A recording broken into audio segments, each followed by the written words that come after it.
Sinepju graudiņš, vārds katrai dienai. Esi īsts draugs. Šodienas rakstu vieta. Tas ir mans bauslis, lai jūs cits citu mīlat, kā es jūs esmu mīlējis.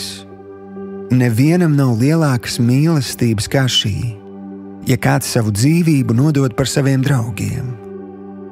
Jāņa evaņģēlijas 15. nodaļa, 12. un 13. pants. Šodienas pārdomas. Tikai grūtībās mēs uzzinām, kas ir mūsu patiesie draugi.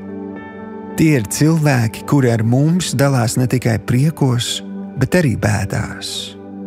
Tie ir cilvēki, kuri atstās savu komforta zonu, lai mums palīdzētu, dažkārt pat upurējoties.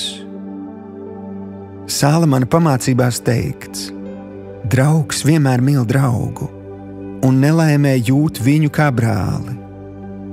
Jēzus šo tuvākā mīlestību paceļ jaunā līmenī, izsakot to nevis kā pamācību, bet kā likumu. Pirms tam viņš gan uzsver, ka mēs to spēsim piepildīt tikai viņa mīlestības spēkā.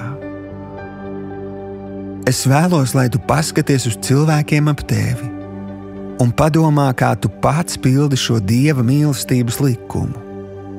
Vai tu esi bijis īsts draugs? Ko tev ir maksājusi patiesas mīlestības izrādīšana tavam tuvākajam?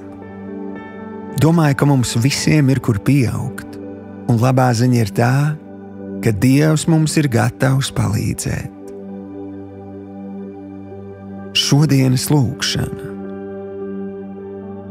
Tēvs, es izvēlos dzīvot ciešā sadraudzībā ar Tevi.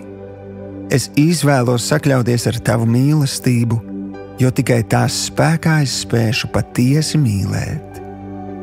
Paldies, ka padari mani spējīgu būt par īstu draugu, tādu, kurš nemeklē savu, bet gan sava tuvākā labumu. Jēzus vārdā.